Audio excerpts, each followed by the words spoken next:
Hello, everyone, and welcome to this episode of Inlay Terms. I'm your host, Payman Ascari, and I'm roasting in this heat wave right now. But today we're powering through this, and we have with us our guest, Mr. Jeff Eagley.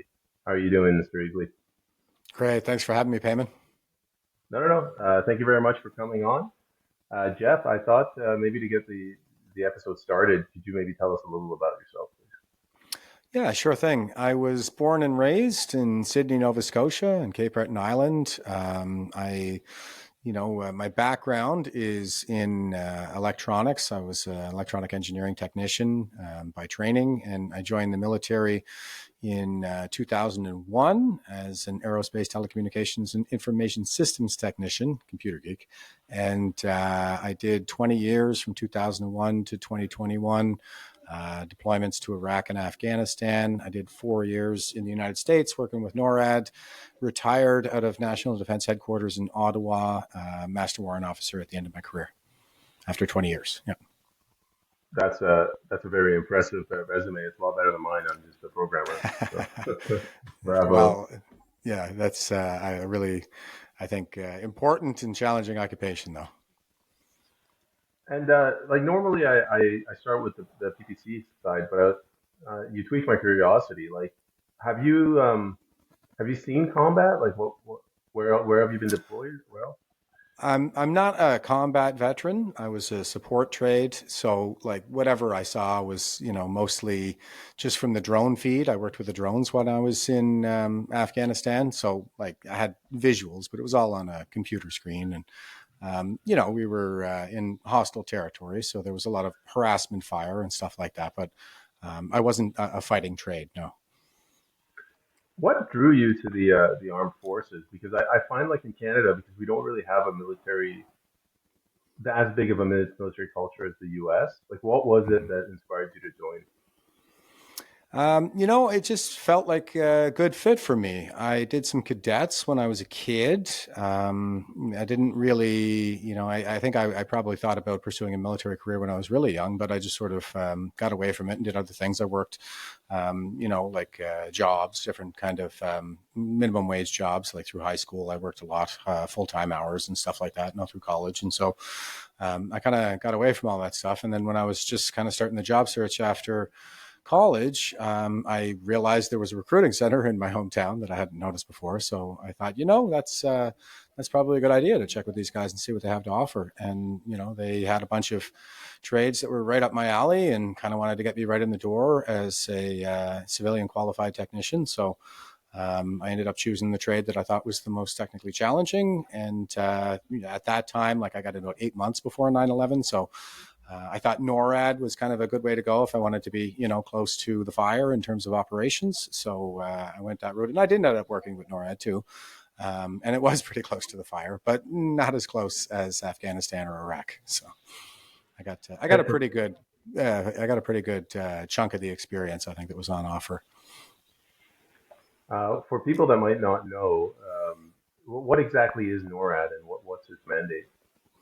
Oh, NORAD is the North American Air Defense treaty that we have with the United States. It's actually pretty unique in history because it's the only binational command structure in the history of the world, and it's the Canada and the U.S. So the chains of command will actually be interspersed with both Canadian and American soldiers in Canada. Like the Canadian NORAD region is led by a Canadian general, and then the next one down would be American general, and then the next one down from that would be a Canadian general again, and then in the United States it's the other way around.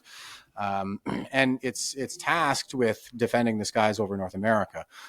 So it was stood up as a response to counter the Russian threat, and it's been through several upgrades over the years. So it's mostly a radar system, where we're watching the skies over North America, Canada, and the U.S. And there are three NORAD zones. There's the Canadian, Alaskan, and continental U.S. And I worked in the headquarters for the continental U.S., where they're looking at the air picture for the whole country. And we upgraded the radars like back in the 90s. So they were very state of the art back then. They're still very high tech, but probably due for an upgrade at this point. And we also integrated the air traffic control radars all over North America to feed into the NORAD system as well, because previously it was set up as a perimeter around North America because it was only intended to counter the Russian threat. But after 9/11, they worked feverishly for over a decade to integrate all those other air pictures from the internal of the continent. And so now, if there's a civilian airliner that's hijacked and another 9/11 is imminent, then the generals have the authority to scramble jets to shoot down that airliner.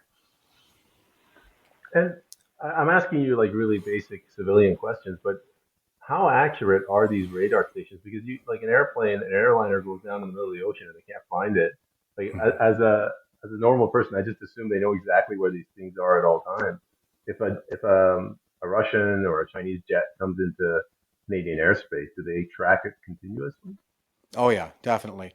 And technology is not magic. Like it has limitations. If memory serves, the radars, the current iteration of the radars can detect all the way down to like less than a meter. If it's only got to be about a meter big in order to be detected, and they do catch everything. They get.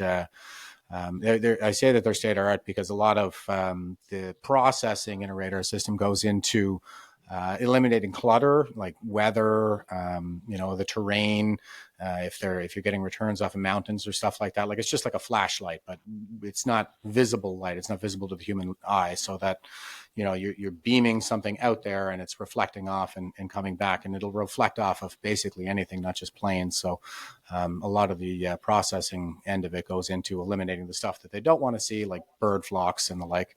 And it's also, it has a height finding capability too. So air traffic control radars tend to, the beam pattern is more like a fan that just kind of covers the whole vertical axis in the airspace, and it scans back and forth. And so you're basically getting an azimuth, like a bearing on the direction that the aircraft is in, the direction from which you're getting the return. But then, in order to identify the aircraft, we have a collaborative approach as well that is technically a radar, but works more like a radio because you're interrogating a transponder, and that transponder is automatically responding with its tail number and its altitude. So we can manage air traffic like that. People they space them out about 1,000 feet from one another in some instances. I'm not an air traffic control guy, so don't quote me on the distances. But with the air defense radars, it has a height finding capability because, of course, we're not expecting our enemies to collaborate with us in identifying them. So it'll be able to tell you how high the aircraft is without the transponder, the cooperative means. And the thing about that, when you have that scan that covers the whole azimuth and is able to detect the height finding, it also scans the ground. So flying under the radar doesn't work with this system. It'll point right at the ground and scan for anything that might be able to fly under a conventional radar. That when you do that, that generates a lot of clutter because you're going to be getting returns off the ground left and right and center. So the most radars, like you wouldn't dream of doing something like that. But with the air defense radars that we have right now, the ANFPS 117, they're able to scan the ground, and the clutter elimination is so advanced that it's still like a readable picture. So I promise this is the last boneheaded question, but No radar worries. is it ground radar stations or are you guys using satellites? No, it's definitely ground radar stations. The old DEW line is one that everybody remembers, the Defense Early Warning System. And there is some misconceptions out there because the Defense Early Warning System has been mothballed, but now it's shoot, what is it called? See, I'm supposed to know this, but it's just called something different. We still have the radars up there, and they're not as far north as they used to be, but that's because the current iteration is sufficiently advanced to compensate for that. It has over the horizon capabilities and things like that. And this is 90s technology, by the way. Like the next upgrade should be really Gucci.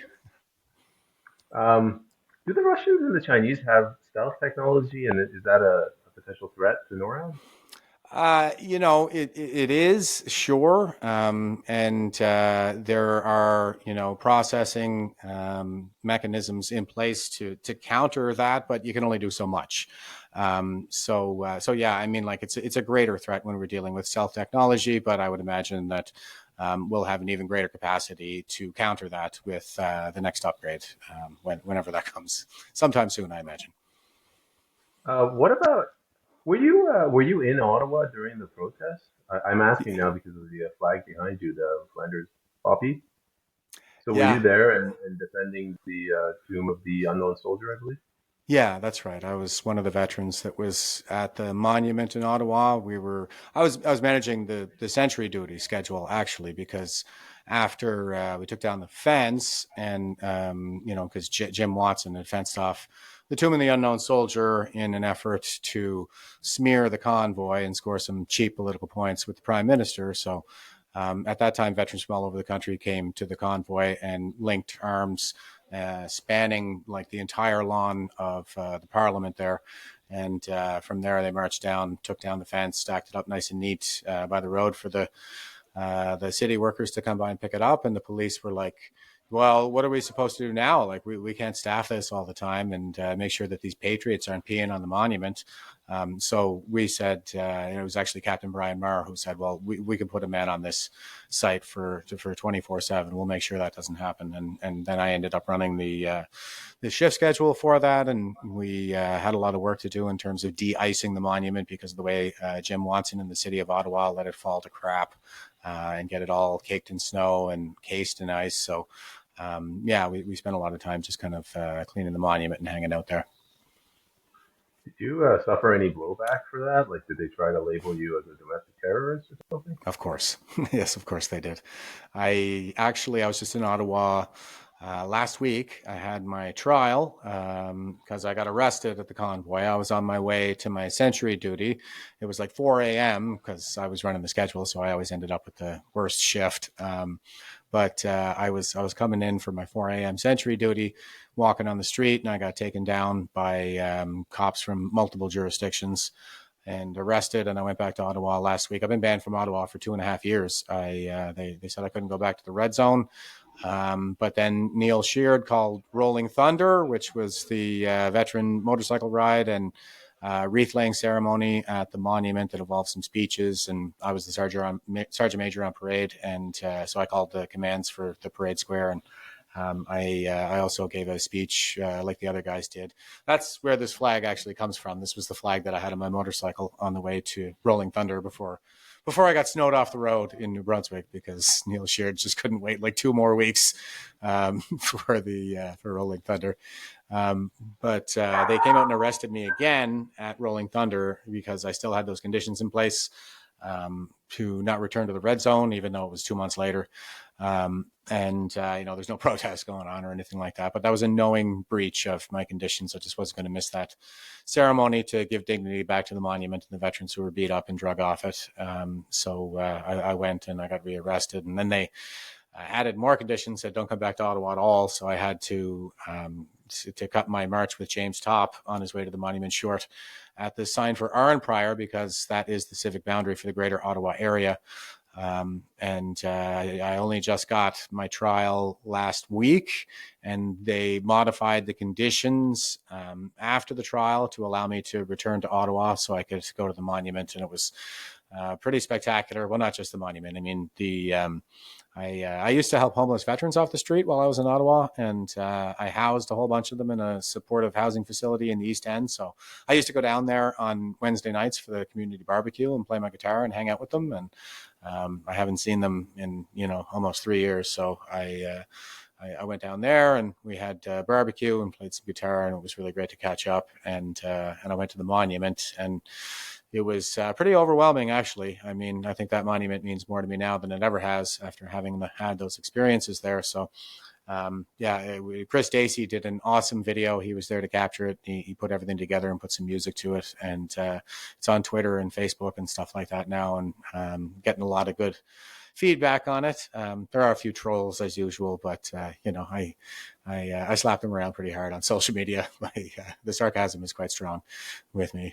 Nothing like a 20-year military career, especially as a senior NCO, to kind of get a wrangle on that sarcasm. But it was amazing to finally get to go back there anyway. And I should have an answer 17 September to the constitutional question that we have on the table right now. There's a lot of question as to whether they even had justification to arrest me in the first place. So if you read the police reports, they'll say that I was engaged in mischief because the Emergency Measures Act had been invoked and I was not allowed down there. But of course, that's ultra vires, so they can't stand on that. And now they're trying to stand on common law authority for them to cordon off areas, for security threats and stuff like that. But it's not like, we just had the Ottawa shooter and Nathan Cirillo died at the monument and it's a crime scene or anything like that. So what was the justification for them cordoning it off now? And I don't think that they have it. So now that the Crown is trying to use drone footage from the day prior to my arrest, when we were down on the line, holding the line with the protesters and truckers, as the initial police crackdown started, and saying that's mischief. And they showed the drone video, but of course, you can't hear what anybody's saying or whether they're telling me to leave or, I'm not doing anything. I'm just there. So anyway, I'm biased in this regard, and who the heck knows what kind of decisions you're going to get out of the Canadian courts these days. But just walking away from it, I'm like, that didn't go so bad. So fingers crossed. They usually say like the process is the punishment, and majority of Canadians have never been in the court system, thankfully. What's it like? Like, do they just treat you like trash? It's pretty civil in Canadian courts. I do find there's really no effort to dramatize like you might expect. We have some of our own problems. I think Canadians, like we have kind of like an authoritarian culture that's and the politics is downstream from the culture, and a lot of these processes that I see and just attitudes in the courtrooms, in my mind, they're antithetical to equality. It's like I'm in the courtroom and it's like, wait a second, I thought we were all supposed to be equals. For some reason, I don't think that that's the way that you feel. But there are things like they refer to the judges, especially justices of the peace. They call them your worship. And I'm just like, well, that's a recipe for megalomania right there. We should probably get rid of that. But I did, I did the cross-examination. I thought the Crown was kind of reaching and it seemed like pretty greasy to me. And I just keep telling myself, like, he has a job to do, and his job is to present the case as strong as he is able to. So he's going to throw everything he can at me. And he just showed like some social media videos of me and stuff like that. And I was like, I still don't see what I did wrong here in any of this stuff. And I got cross-examined. The guys told me later, like, the Right Blend, or formerly Patriot Smoothie, and Chris Dacey, like they were there. All the Wellington Street regulars came out to support me, which was amazing. I really appreciated that. And the guys were saying that I was the only convoy participant who actually took the stand in my own defense. So I didn't really think that much of it, but apparently I'm the only one. And so I got cross-examined. I don't think it was, too terrible or anything like that. Like, I didn't do anything. And there's this question of the mens rea that he's really trying to establish. Mens rea is in guilty mind, like whether I had knowledge of the evil act that I was committing. But I was like, I didn't hurt anybody. I didn't do anything wrong. And I don't have a mens rea. I don't have a guilty mind because I really didn't do anything wrong. So I felt like I just kind of sit there and tell the truth and tell them what I really think. I generally don't have any compunction about that. They would ask me like, well, because there's a freedom of expression question on the table with the constitutional thing, and it's like, well, what are you expressing by going to a sentry duty? And I'm like, well, I'm expressing that monument and that boy's body laying in that tomb does not belong to Jim Watson, and it doesn't belong to the city of Ottawa. It belongs to all Canadians, and especially veterans should be able to attend that monument anytime to get that spiritual experience that's been denied to me for the last 2.5 years. I have to be the only veteran in Canadian history who's been banned from the National War Monument for 2.5 years. I did the best I could to kind of get my digs in where I could.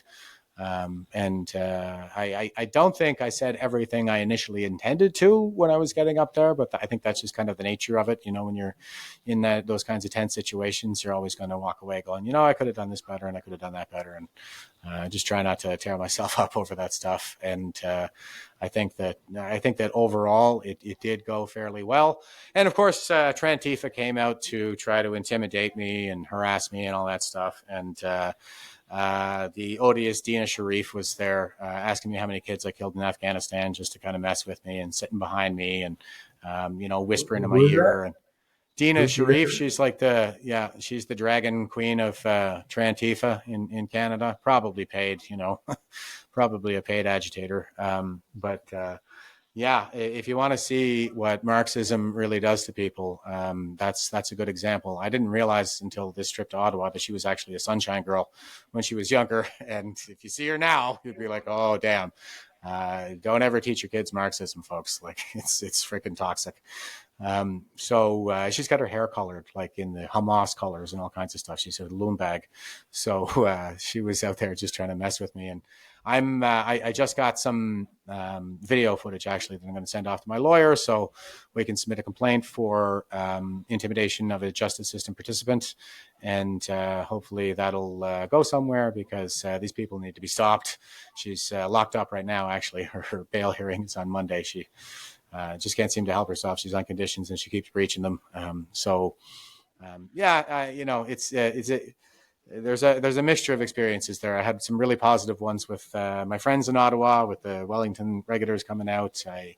I went to the Bikers Church on Sunday when I was allowed in Ottawa. I stayed at Pastor McKee's house there for a couple of days, and they were a phenomenal family, really great people to hang out with. So, you got to take the bad with the good, I guess. We're in a pretty our society is deeply polarized right now, and it's not hard to tell who the good guys are because they're pretty awesome people, and it's really just kind of out on the extremes. People are either like deeply evil and nasty, or they're like salt of the earth, wonderful, best kind you'd ever want to meet. So that's pretty standard in my experience anyway these days. Now, I have like 100 follow-up questions, but let's just Sure. move on. Otherwise, the interview will just be about your court case. Yeah, no Um, worries.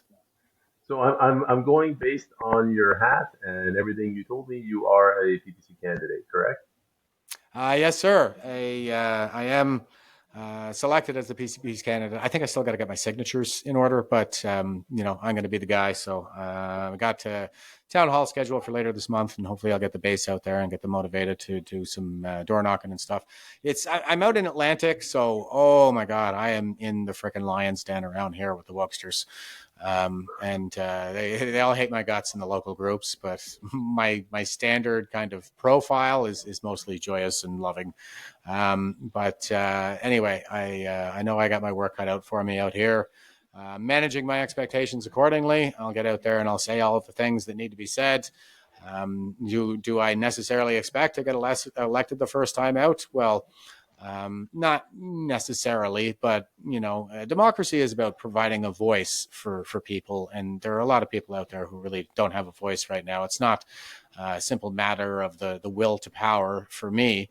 If I don't get it on the first try, then I'll go back for a second because we've never been in so much trouble here in Canada. So I'll be damned if I'm going to be one of the people to sit back idly and just watch the legacy of our fallen forefathers,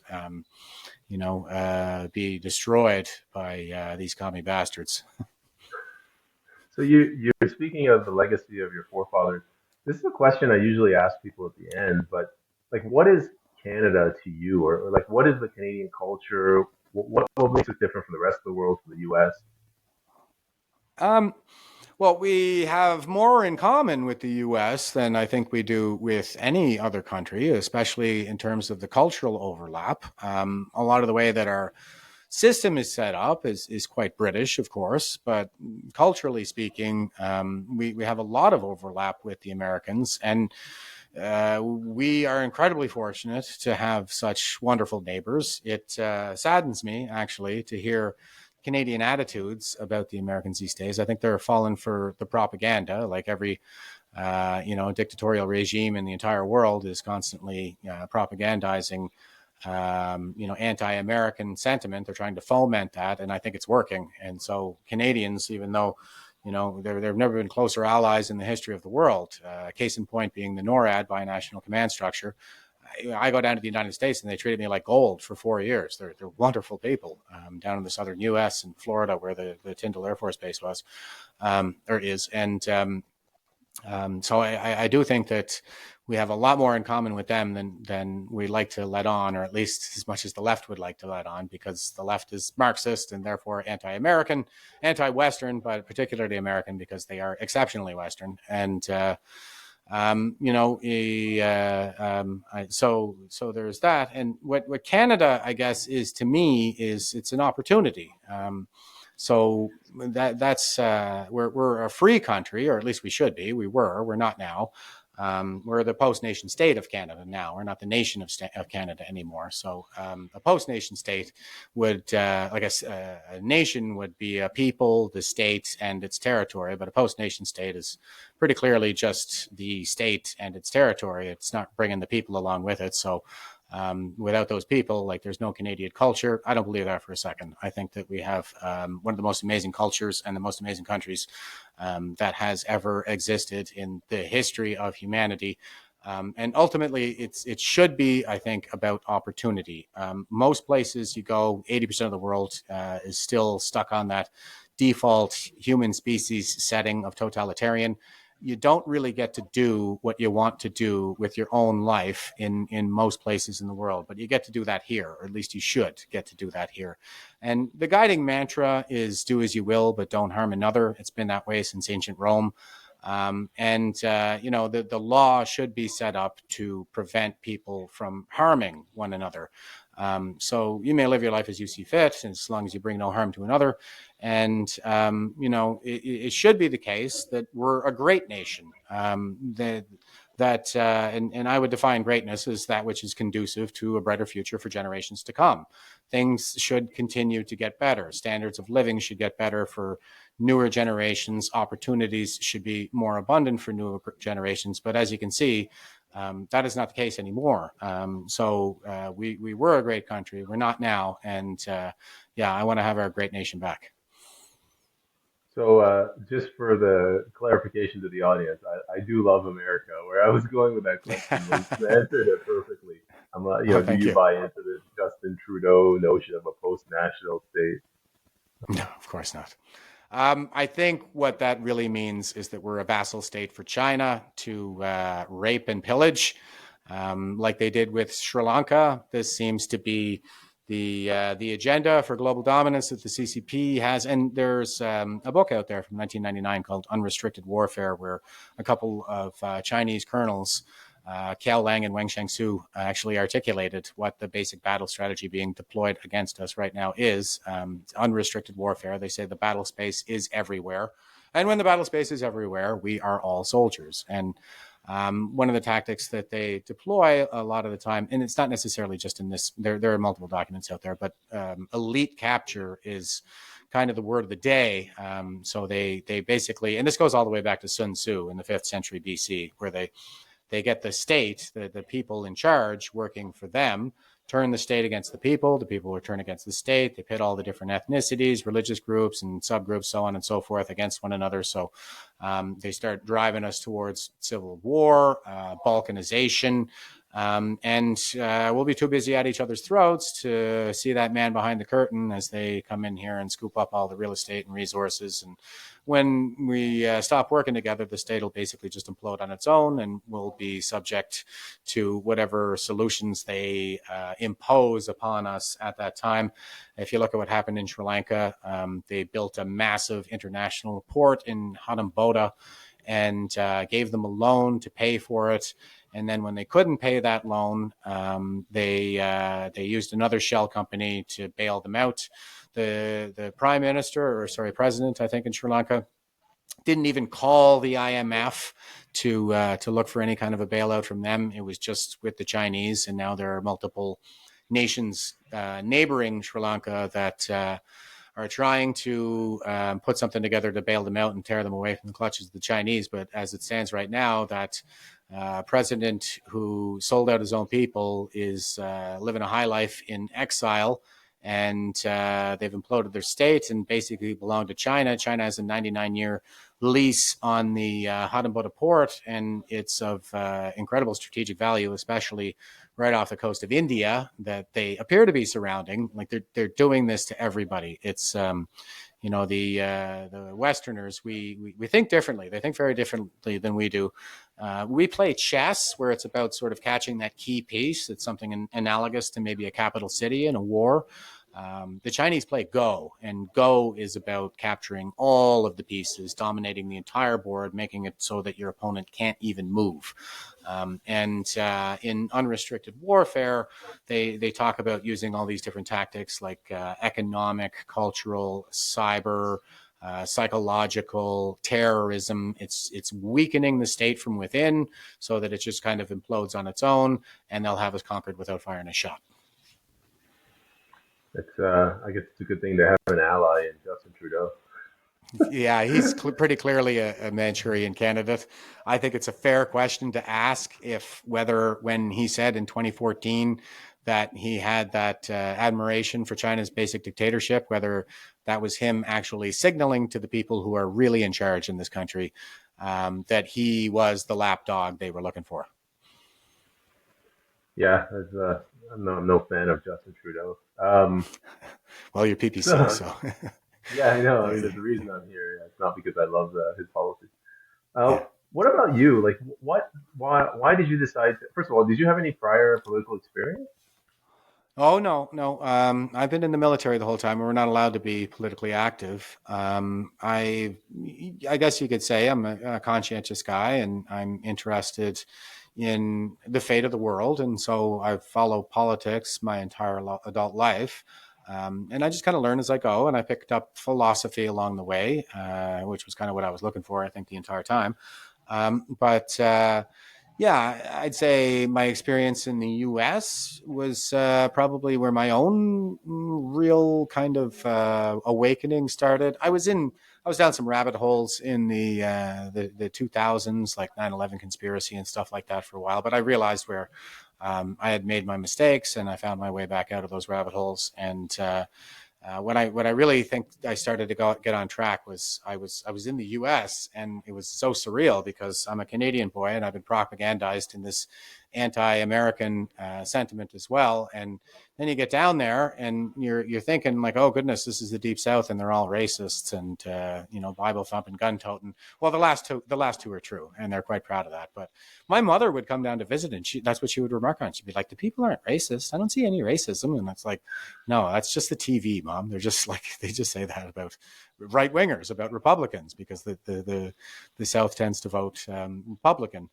And what I did see actually was the most diverse group of people in the entire world in the U.S. military. I was working in an IT project management cell, and the head of the cell, the big boss, he was Mexican, and then the kind of central project manager was a white guy, and then the guys that all worked in the bullpen with me, like there was a Puerto Rican guy who had to wear his fleece because it was too cold for him in Florida. And there was a black woman and, a Hawaiian guy. And So there were all these different ethnicities, all these different everybody all working together. And I can remember just kind of remarking at one point, it's like, these people probably would have been all killing each other even a couple hundred years ago. This is a really remarkable thing that's happening right here. And I remember seeing things like really early on. There was this black lady that I worked with, and she was like, kind of like a typical kind of Southern black lady too. She spoke in kind of Ebonics, and she was a bit of a diva, with the snapping the fingers and the head movement and stuff. I got a big kick out of her. She was a great woman. I'm imagining long fingernails. Oh yeah, well, not so much in uniform, but no, she was all right. She was no BS, and she had a picture of George W. Bush taped to her monitor, and it said, "Miss me yet?"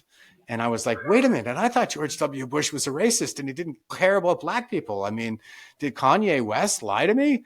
But yeah, he did.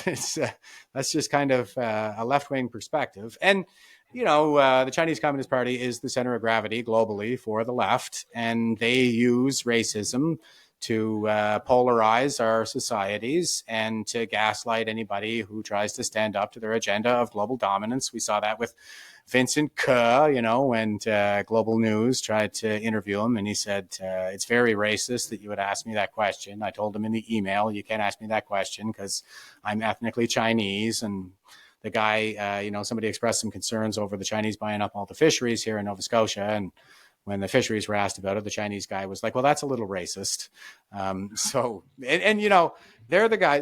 There's a laundry detergent commercial out there from China, like modern day China, where a Chinese woman puts a black guy in a washing machine and he comes out Chinese. Like, they are the most racist people. That's a racist advertisement from the U.S. in like the, I don't know, late 1800s or maybe early 1900s. Yeah. Puts the black kid in and the white kid comes out. Yeah. That they're so far behind. Well, the Orientals generally are basically the most racist people on the planet, and none more so than the Chinese. They're ethno-supremacist, ethno-statist, and the greatest threat to global stability, I think, right now, and to Canadian sovereignty. Obviously, I don't care what Justice Hogue ends up coming out with. I don't trust anything coming out of our institutions right now. They're all covering for each other. So they're trying to sweep everything under the rug, and I don't expect that this election interference thing would be any different as well. It's just the tip of the iceberg in terms of Chinese interference. I mean, United Front Work Department is their overseas arm, and we are absolutely polluted with them. We have thousands of people over here. They're not professional spies. They're more like professionals, like, teachers and engineers and businessmen. And it's really more about establishing all these networks, social networks, political networks, this kind of thing, business networks, and just absorbing us into China gradually, playing the long game. I think that had everything to do with the Arrive scam app and things like that. It was a Dalian contract, and they're headquartered in China as well as Canada, and they push a lot of that DEI nonsense, which is just another part of the PSYOP, I think, the culture war. And they fund these indigenous programs. They put money into like indigenous programs, and they use it to fund radicalism here in Canada. And you know who's indigenous in China? The Chinese. The Chinese are indigenous to China. So this is a pretty good scam they got going, where they write off, they get these tax write-offs for funding indigenous programs, but it's just radicalizing indigenous people in Canada and then they use it to actually support Chinese back in China. So everything they can do to just kind of weaken us from within, that's what they're going to do. Can we go back on the issue? You kind of touched on this treason. I think it's 12 of them. Like, putting aside what actually happened, like, what does it tell about us as a society that we just forgot about it? We forgave them, basically. Like, nobody is up in arms over this. It tells us that our elites are captured. They're all sweeping it under the rug. Just like they said during the pandemic, we're all in it together. I mean, they really meant it. They're still in it together. And there are, a lot of influence operations out there as well. Like, they're tugging on all the strings. And it's like the influence stuff. I think the WEF is just an influence operation for the Chinese, right? To schmooze and swoon all of these elites and bring them under their influence. And I say that not just because that's what it is on the surface. It's also because Klaus Schwab he refers to Xi Jinping as His Excellency, and they had that summit on rebuilding global trust there just earlier this year, when the chairperson for that summit was the premier of the CCP, which is just absurd. It's like, since when do we trust these guys? Since Tiananmen Square? Like, break, you're not doing a very good job, like, rebuilding my trust. But yeah, like David Johnson, for example, he was pretty clearly captured, whether he realized it or not. He just kind of had an affinity for that basic dictatorship because he sent his girls to university in China, called it his home away from home. The Chinese helped him to set up a Confucius Institute as his university there in Waterloo. So he gets to look all good at these signing ceremonies and stuff like that. And he's completely oblivious, I am sure, to the fact that they don't have good intentions for us. Like these Confucius Institutes are another one of their basically United Front kind of operations, where they will leverage the student population, radicalize them against the West. They'll blackmail them and threaten their families back home if they don't engage in certain espionage or intelligence activities for them. So, like, in every point of contact with them is one that they're going to exploit in their effort to suborn our great nation. So I'm going to abruptly go back to my question about the PPC. Like, how did you link up with the PPC? Why did you decide to run for the People's Party? What motivated you to even run for office? I guess I just can't help myself. A better man than me once said that when you join the military, they show you how to turn it on, but when you leave, they don't show you how to turn it off. And I just kind of go wherever the battle space is now. And it was in the activism. So I've been just flat out with that for the last couple of years. It has transitioned, I think, into the courts. The key battle space is there now. And so I've spent a lot of time there in the last couple of years. I beat my mask violations. I'm taking the Nova Scotia Human Rights Commission to court in a judicial review. I just had my trial in Ottawa. I got charged with assault. It was an Antifa guy, but it still counts, I guess. I'm going to deal with all of it, obviously. But anyway, and it's a setup, of course, but because that's how they operate. But that's what motivates me. Is honestly, I was ready to be done. I was getting medically released from the military in 2021, and I was really eyeing Florida because I used to live there. I was going to go back to the freest state in the union and maybe go chase after my old girlfriend down there. But in the last minute, I just kind of said, I was born here, I was raised here, I've lived for this country, so why the hell should these motherless commie bastards get it, not me? So, and I have a duty to safeguard my inheritance for future generations. So, I think that that's my civic duty, and I should stick to it. And the reason I went PPC is, I voted. I've voted for every political party at some point in my life, but the major ones, even NDP, but that was a strategic vote because our system sucks. And in 2015, I voted for Pierre Poilievre. In 2019, I voted for Pierre Poilievre, and I even let him put a sign on my lawn. He was really happy about that because it was a corner lot in Ottawa. And I could have been court-martialed. For that. And I'll let him do it anyway. I just thought the stakes were so high at that time that, I was willing to kind of take some additional risks in that regard. But then, what happened was Bill C4 ended up on the table. That's the one to jail any parent who tries to protect their child from being sexually butchered into a permanent medical patient to provide for-profit livestock to pharmaceutical companies. And I was Pierre's constituent at the time that was on the table. And I spoke to him on the phone for half an hour. I spoke to him in person, and then I spoke to him on the phone for half an hour. And then he still went ahead and voted for it. He knew exactly what he was voting for. He is, just an opportunist, totally unprincipled. I know that he patronized me on the phone for half an hour and then gave me the answer that he already knew before we even started. So he wasted my time and treated me like an idiot. as if I could, as if I didn't know that when I was being patronized. And, and all 338 voted for it. So all 338 have to go. I cannot, in good conscience, support any other party because of that unanimous vote. There are other things, other factors, of course, but that is the most obvious example I have. I can't possibly, in good conscience, support any other party. And quite frankly, Maxime Bernier, I mean, he has been incredibly effective. People will slam him because he hasn't won a seat yet, but the Overton window is moving because of Maxime Bernier, by and large. We've been very active in this space too. With our activism, I think is working. Pierre Poilievre never saw a bandwagon he didn't like, so now he's out there kind of saying, "Oh yeah, freedom," and "Oh yeah, parental rights" and stuff like this. But he wasn't saying parental rights when C4 was on the table. He only says it when he sees a bandwagon come along with the 1 Million March for Children. And I was a co-organizer for that. So I'm putting on my PPC hat now and running for the position because I'm coming for you, Pierre. I got a score to settle with that guy. And, and the institutions as well. My daughter is a victim of gender ideology. I haven't spoken to her since 2021, actually. Or she hasn't spoken to me, I should say.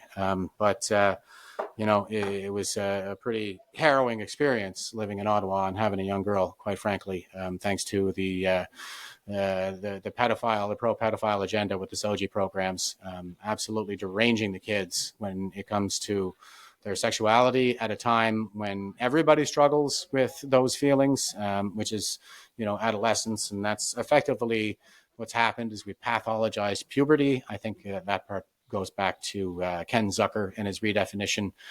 They changed from the DSM-4 to the DSM-5. It went from being gender identity disorder to gender dysphoria. So it's kind of a softer, broader definition that really only requires 6 months of feeling uncomfortable about your gender, which is puberty. So they pathologize puberty with that redefinition, and now people are getting rich off of ruining the lives of young people before they even get started. I think it's the sickest thing that's ever happened in Canada. So obviously I'm very passionate about that. And I would add to that, like the principles that Max laid out in the platform, like they all speak to me. I'm classical liberal, I guess is kind of the best way to put it. Like just a right winger. I'm just a right winger. I'm an individualist. I believe, that the best way, the best approach to politics is with the individual. That should be the basic unit in our politics. But on the left, they're more collectivist and they tend to focus on groups and all this stuff about special protections for groups. But on the right, we understand that the best way to protect the group is to protect all the individuals within it. Because, when you protect groups, every individual becomes either an asset or a liability to the group. So, you'll either be exploited or they'll run roughshod over you. Well, you're exploited either way, I think. So individualism is the way to go. And again, I'll refer back to my time in the United States where that kind of, there's something going on here. Like I'm oblivious to something and I need to figure out what that is. And so I really just started kind of listening to the other side and what a lot of right wingers down there thought. And I read a bunch of Ayn Rand books and stuff like that. And I was like, no, you know what? These ideas are a hell of a lot better. I can't believe that I've never been exposed to them, especially through my public education, which was basically a socialist indoctrination, looking back now. I think the principles of the party, the politics a different way, the whole platform resonates with me. I can't really find anything to complain about. I'm really excited about the platform, about the principles. In terms of, how much steam we've been able to build up so far, we're already getting more of the popular vote than the Greens. Like I'm pretty satisfied with the way things have gone. There's going to be some growing pains. I understand that. There's a lot of frustration out there too, even from within the party. But as far as I'm concerned, it's just growing pains. I've had to, I've been involved with a lot of things just getting started up, like not-for-profits and stuff like that in the past. And it's always a gong show. Like it never really runs smoothly at first. And there are going to be, some people come in right away and they turn out maybe it's not for them, or they're just not a good fit for the party, or they really screw something up or whatever. So there's always going to be a lot of turnover in the early times and stuff like that. That doesn't dissuade me at all. Like I said, this is really more about principles, and it's a matter of conscience at this point. And I cannot support any other party in Canada at all. But I am very enthusiastic about the principles and the platform of the People's Party. I think this is my opinion now I'm sharing. I think the Conservative Party is deathly afraid of the People's Party getting off the ground, and they're trying to snuff it out and suffocate it because there's so many Canadians like yourself, like myself, they're just fed up with like just surrendering their vote to these big parties, and they deliver nothing. They just make everything worse. So I've noticed in the last few weeks and months, like the assault against Max specifically, but the PPC in general, it's gone up like tenfold. Mm-hmm. Yeah, it's unfortunate that they're going this route. Like, why can't you just keep attacking the left, guys? But it's their own fault that we're in this situation. They did away with all that progressive conservatism crap from the 90s. When we had the reform movement from out west, there was the Reform Party that they were snatching up all the votes, and then there was the alliance with Stephen Harper, and then finally the Conservatives said, "Okay, look, guys, if we want to form government, let's make a big tent right-winger party. It's just going to be the Conservative Party of Canada. All the right-wingers are welcome."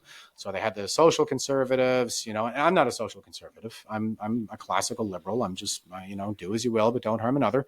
But the social conservatives were allowed back in. The libertarians, the classical liberals, everybody's welcome in the Big Ten conservatism.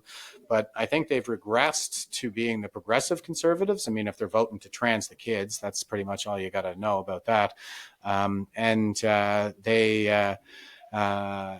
now people are leaving them in droves. People are kind of waking up to the fact that they've been bamboozled, I think, just by the branding of the Conservatives. And we can see that they are progressive because they've excommunicated Derek Sloan just for being socially conservative. And, Pierre called, all of his best MPs, or he called Leslyn Lewis vile, not Leslyn Lewis, but Christine Anderson.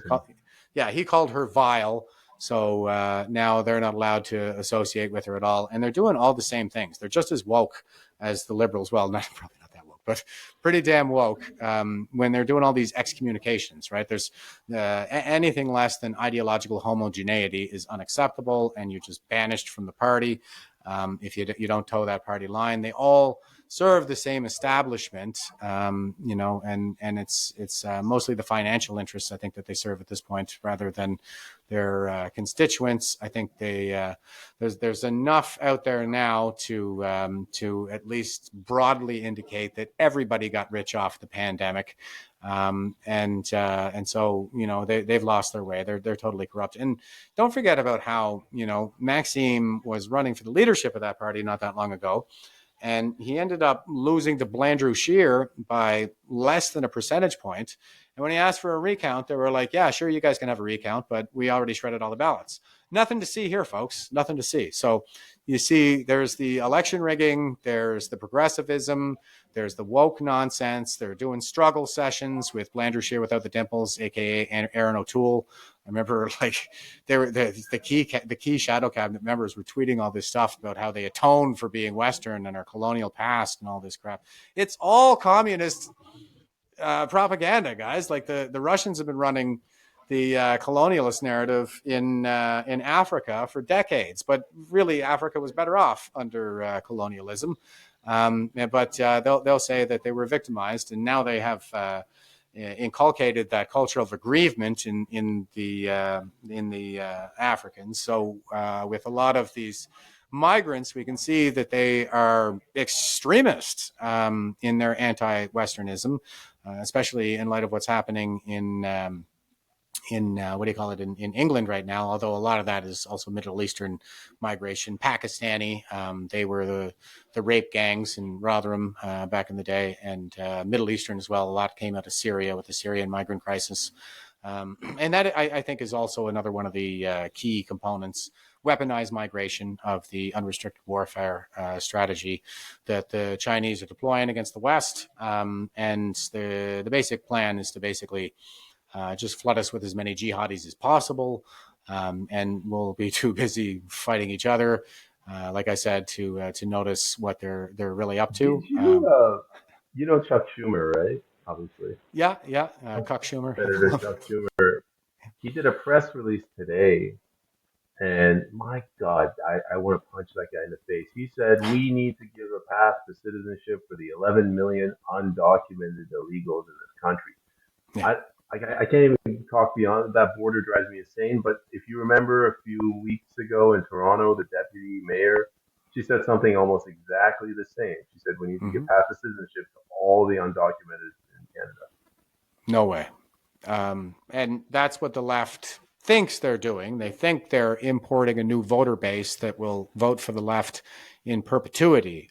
People coming from more authoritarian societies do tend to be more collectivist and therefore favor the liberals, who are authoritarian and collectivist.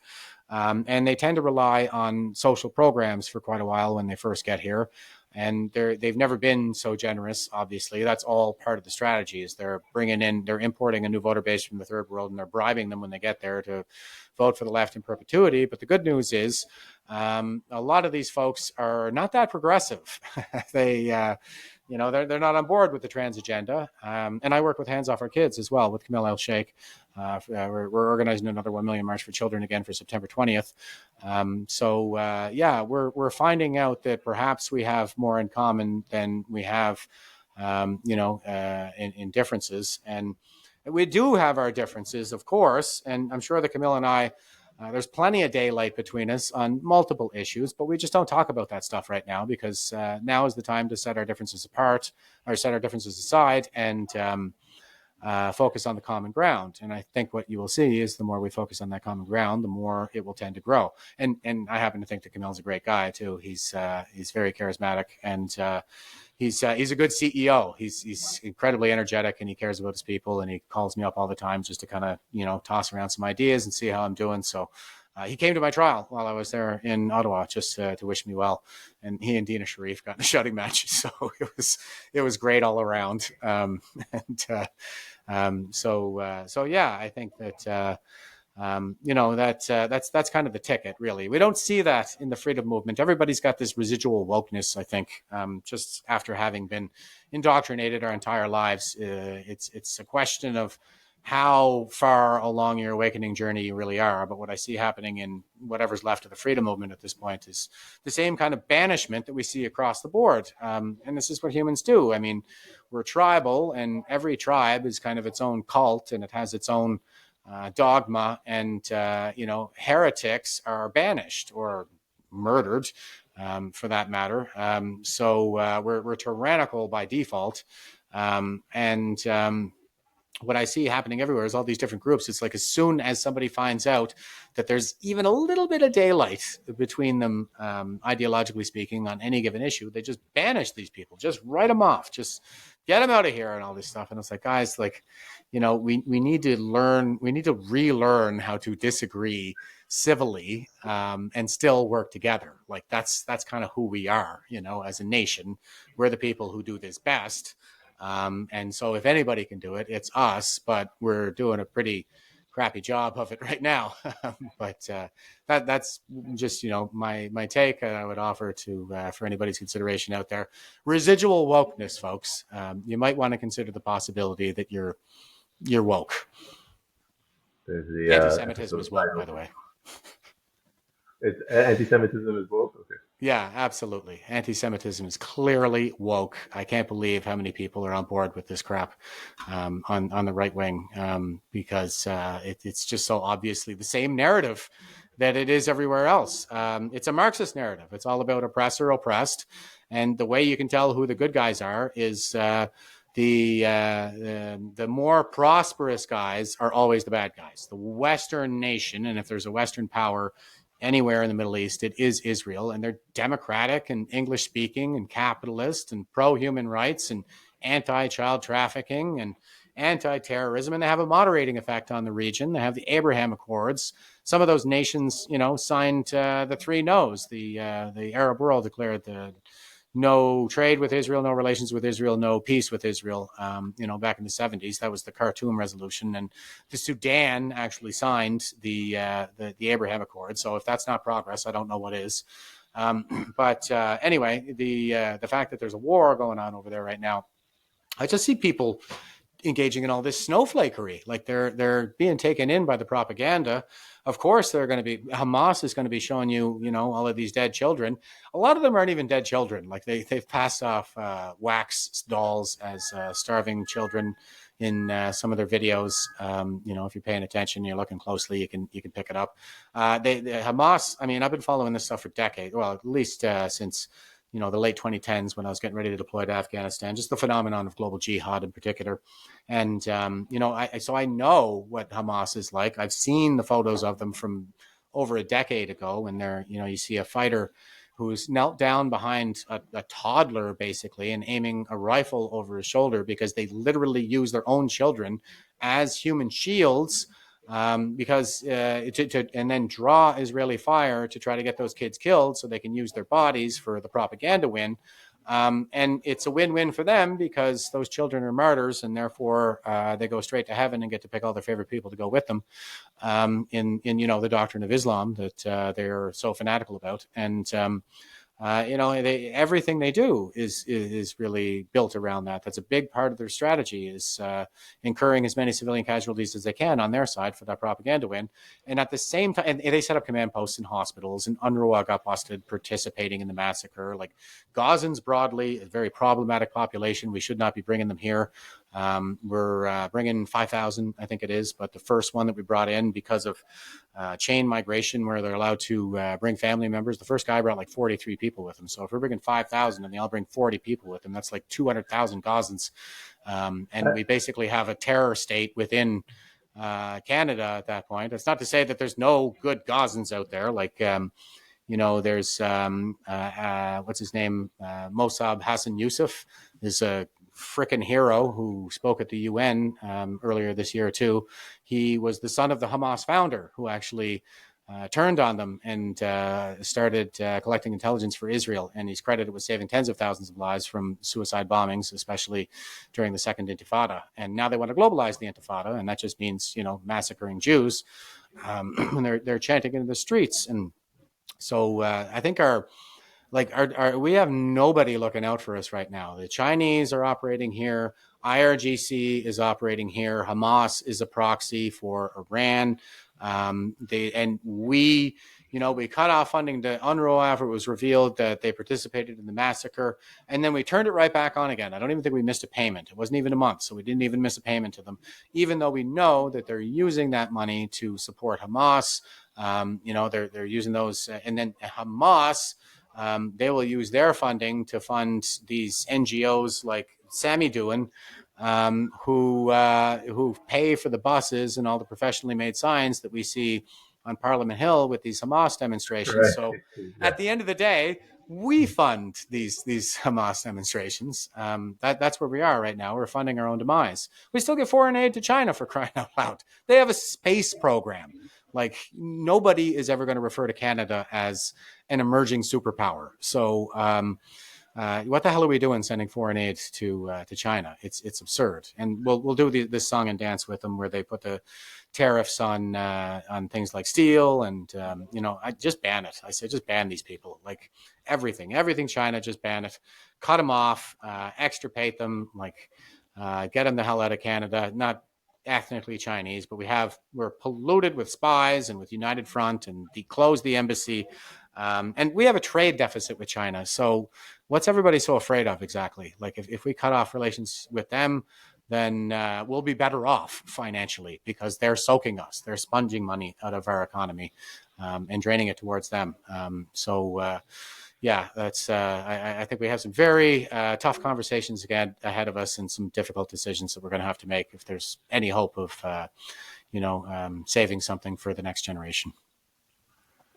Jeff, we just passed the 1 hour mark, and In wrapping up the episode, I always ask my guests to give some words of optimism. So, what do you see going well in Canada? What are you optimistic about, and why should Canadians remain in high spirits? Well, I am It's a tough ask, optimistic. I know. I think that's okay. I do think about this stuff a lot, so it's not terribly challenging to talk about it. But yeah, I look. I think it's going to get worse before it gets better. I talk a lot about Strauss-Howe generational theory and the fourth turning on some of my own podcasts. It's a crisis era that we enter into every 4 generations. So going back 4 generations, you'll see the Second World War, the American Civil War, the American Revolution, the Salem witch trials, the Napoleonic Wars, the War of the Roses, and so on. And it's a 4 generational cycle basically of total war, civilizational collapse, and rebirth.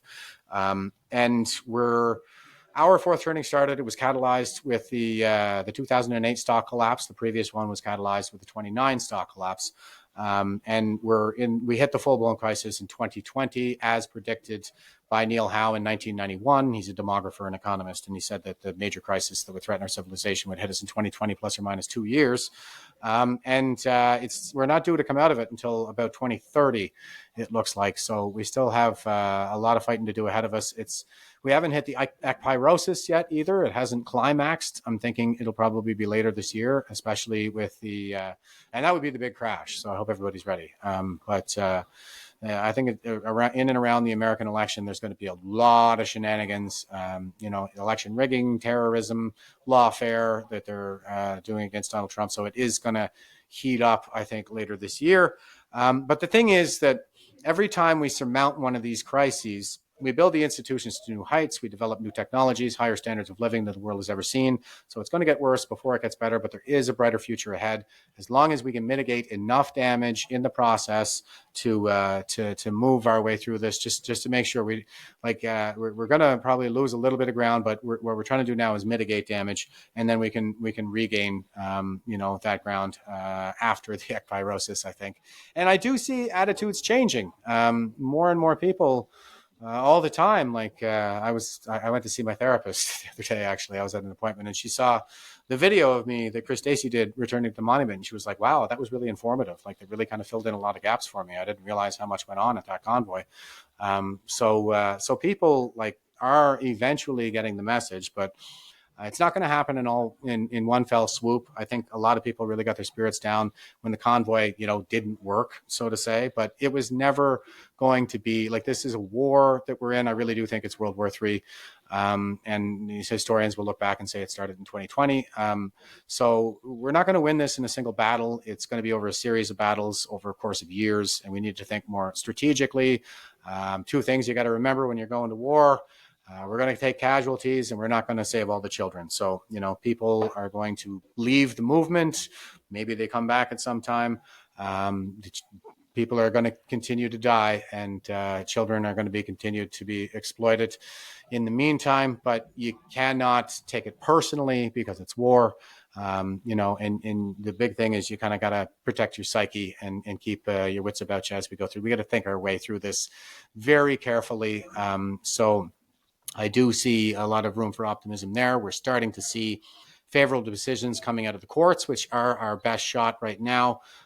We had the Emergency Measures Act invocation to declare it ultra vires. That was Eddie Cornell, who's one of the founding members of Veterans for Freedom, which is my not-for-profit freedom group. And he and Vincent Gerses, were the applicants in the judicial review. So it was declared ultra vires, and now they are the plaintiffs in the lawsuit to go after the people involved personally, like Chrystia Freeland and Justin Trudeau are going to get sued, personally liable. So I do think that we're starting to get some wins in the lawfare space. I do think that we're starting to find some common ground with a broader base of people, especially around, protecting our children, things like that. The bodily autonomy thing, I don't know if everybody's quite there yet in terms of really coming to terms with what's been done to us with a lot of these mandates. It's a really sticky situation, because we have so many brainwashed people now. That's probably going to be the biggest challenge, the biggest mess that we have to clean up is they love Big Brother. It's just like the last line in 1984 after Winston undergoes the torture, the conditioning. He loves Big Brother, and Big Brother can do no wrong. So that's you blaspheme the dogma of the state, and they just cry heresy and go for the pitchforks because they're conditioned to love the state. So it's unfortunately human nature is not going away anytime soon. But previous generations have surmounted these crises before. We are, we're up against, I think, a bigger Leviathan than we've ever been, and we have a greater capacity to destroy humanity than we ever have.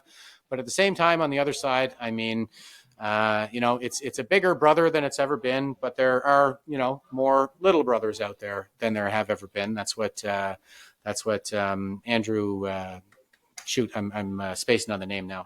Andrew Breitbart said while he was still alive, like, we are the little brothers. So let's get an army of little brothers trained on these big brothers out there. And we have more resources at our disposal. We're a better educated population. We're a healthier population. We live longer. So our ancestors did it for us. And we should, I think we have a civic duty to honor that legacy and to safeguard our inheritance for future generations. And, we have more resources and better people, I think, in all the ways that really count to make it through this. So, like, we're wiser, we're more ethical and stuff. Now we have a better sense of, modern morality and ethics and stuff like that. So we have all kinds of reason to believe that a much brighter future is on the other side of this thing. I think it's just a matter of sort of maintaining or some expectation management, so people don't get their spirits down too much. And just remember, guys, like, future generations of Canadians are counting on us to be big people about this, so we got to harden up and understand that we're in this for the long haul. It's beautiful, inspirational words. Thank you. Yeah, my pleasure. And Jeff, where can people go to follow you? I'm on Twitter. It's just at Jeff Evely. I'm with Veterans for Freedom. You can reach me there for Jeff at veteransforfreedom.ca. Still getting my PPC candidates website set up, but I do have a candidate email. I think it's just Jeff Evely at Nova Scotia East PBC.ca. I'm on Facebook. My public profile is public. I just I have it wide open. It's the same profile I've been using the whole time because I'm not hiding. I'm just like, this is me. This is who I am. I'm not scrubbing my social media or anything like that. They're going to pass that C-63 with the pre-thought crime bill and probably come after me at some point. But we'll defy these unjust laws because we these are the duties that our ancestors imposed upon us to they're not here to really impose it on us, but these are the expectations. So I'll just say I think that we got to kind of stick to our guns and understand that we're not the first to have to go through this kind of thing, and hopefully we can be the last. We can actually be the generation that that lived through this in the full light of, for example, the Harvard Statistical Database. So we'll have more resources, again, more insight into what really happened than anybody else ever has, and we should be able to prevent the next crisis from occurring in 2108, which is when it is scheduled to occur. So. I'm quite optimistic, but at the same time, I do understand that there is some really hard times ahead of us as well. Mr. Evely, I'm gonna. There's two things you got to remember. I'll say this too. There's two things you got to remember when the chips are down, folks. Number one, it's only temporary, and number two, it can always get worse. So whatever you do, don't make it worse. Don't jinx it; it'll get worse. Jeff, I'm going to hold you over until after the episode, if you could just stay with me. But I wanted to thank you very much for coming on and sharing your insight with us. My pleasure, Payman. Thanks for having me. Take care.